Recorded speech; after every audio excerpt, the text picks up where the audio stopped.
Video games have always been a part of my life, ever since I can remember. From the Game Boy Color or Sega Dreamcast I had as a kid to Xbox Ones or PS4s we see today. Now, the first game I remember ever becoming addicted to came out November 9th of 2010. It was Call of Duty Black Ops. Favorite game, by far. There's this big Black Friday sale. Everybody had to go and get it at the time. So my aunt got it for me for Christmas. Well, I spent hours on end, like hours. I literally put an entire month of my life into the online multiplayer aspect of the game. Like it literally says it. Now, that's not to mention all the offline hours I played, but that got me thinking. Video games are supposed to cause, like violent video games are supposed to lead to these violent crimes and video game violence, right? So what's the difference between me and someone that's caused these acts? Well, there's this big idea that video games cause video game violence. Well, that's not the case. This leads me to believe that video games are not to blame, but it's the lengths at which people go through to play these games. Now, everyone thinks video games cause violence, but logically that can't really be the case. 80% of households in the United States own a gaming device. So that's about half the population, or 155 million people as of 2014 actually own these entertainment stations, entertainment software, according to Entertainment Software Association. Now, if half the population owns violent video games, being one of the most popular, logically more crimes would be committed than the ones that you actually hear about, you only hear about in a month or weeks. Instead, violence is caused by these loss of sleep or excessive caffeine consumption, which leads to aggression or violence. So any video game violence case has a lot of variables that go into it. So video games are just really easy to blame for these acts. Now, Justin Williams played World of Warcraft for literally 10 hours a day. So his neighbor goes and he hears him screaming next door, and he's wondering what's going on. So his neighbor comes over and he says, "It's just a game, so why are you freaking out so much?" And Williams says, "It's not just a game, it's his life," and he proceeds to stab his neighbor. But he was okay, but apparently he was very sleep deprived, and this used excessive amounts of caffeine to stay awake in order to play this game. I don't know about you, but lack of sleep will kind of make me cranky too. But caffeine being a big leading factor in a lack of sleep, excessive amounts change your thought process and can even lead to death with too much consumption. South Korea has these 24-hour internet cafes. People stay awake for days, and in an extreme case, someone stayed awake for a week at one of these cafes. They were having this crisis with people getting strokes and heart attacks because they'd stayed awake so long and were consuming so much caffeine. Now, times have changed a lot from what they were in the video game world, because it started out at Pong, and now you have these realistic modern warfare games. So video game violence sprung up in the 90s and supposedly continued to present day. So what's the difference between now and the times before that?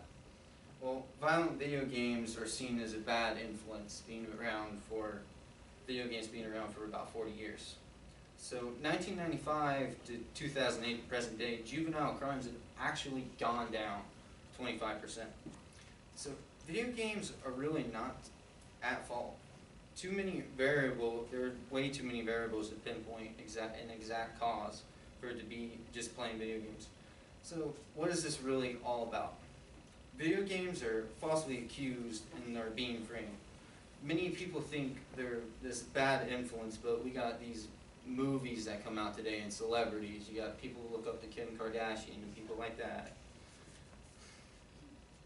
Kids used to play cops and robbers. Just because a young criminal plays video games, it doesn't mean it's necessarily the video game's fault.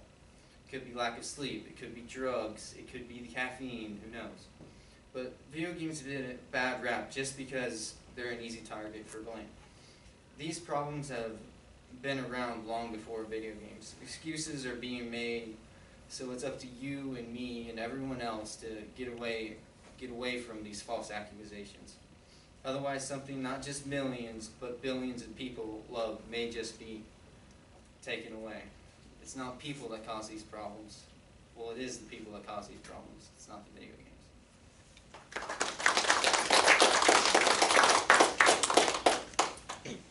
Yes? So like you said, that one guy, he said that it wasn't just a game, it was his life. Was he, or did you know, if he was like being paid to play the game? Because doesn't that happen in like video game world? Okay, World of Warcraft is this big game. You can earn money by playing the game. Yes, it's very unlikely. Like, you got these accounts, and certain items are worth a lot, and you can actually sell them for real people money. And there's this big debate on whether or not people should actually be able to earn money through actually selling these items. From what I know, he was not being paid.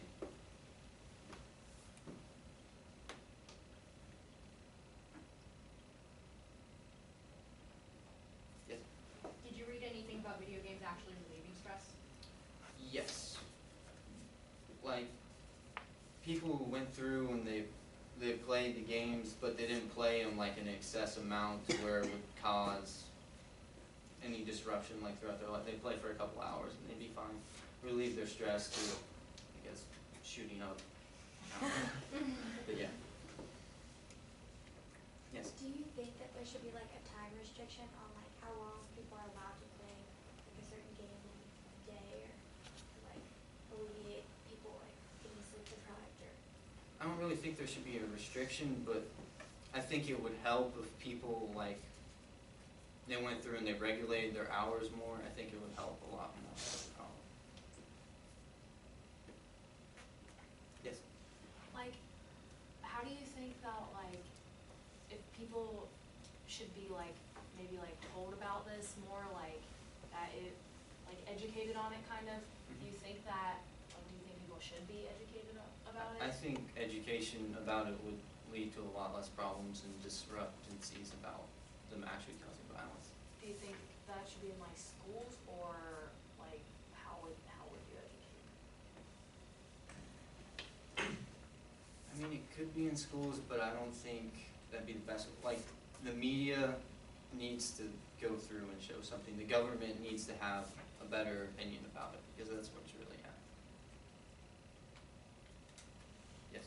Do you think, like, the parents of these kids that play a lot of video games a day, that they are not strict enough to their children so that they play that much video games? Or I think that's a major cause, is the parents not being strict enough about the playing hours and not regulating it properly. But part of it is the people themselves, because it's not just kids, older people do it as well. Yes? Did you read anywhere like the average age group that is like on video games the most?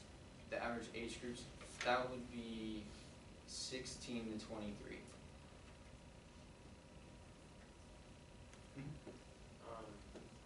Is there like a relation between like the people that have issues with it and like how immersed they are in the game?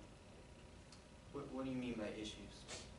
I mean, like if someone tries to, I don't know what I'm saying. I don't know how to word it.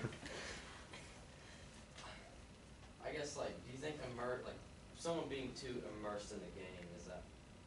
Is that what Is that what they? like, yes. From lack of sleep, they lose sight of what's reality, and then Yeah, that's what. that becomes their That's problem. what. Yeah. how many hours a week do you play? How many hours a week do I play games? I have lowered it down a week to probably 10 max, so it's not terrible. Final question. You talk about how these video games are variables in all of these different cases. Yes, they are good. And so, how can we not determine that it may be the variable that's causing violence? So you talk about caffeine, sleep deprivation, violent video games. All of them are variables to these people who have caused these acts. what's sane? I mean, is caffeine the main variable, or does it have to be all of those variables together that causes someone to be violent? You know, why isn't, or why can we not deem video games as the variable? You can't deem video games as a variable because, like you said, there are many variables involved. The FBI and, you know, police investigative service are the ones that take care of most of these cases. And they go through and they look at all the variables. But once, like, I looked at some of the reports and what they've done, and they, like, if they see video games are involved, usually the cases are actually closed a lot faster than what you'd see, like, an average case due to a crime committed by a young person. So they just blame it on that. They don't dig deeper into what could be other causes. All right.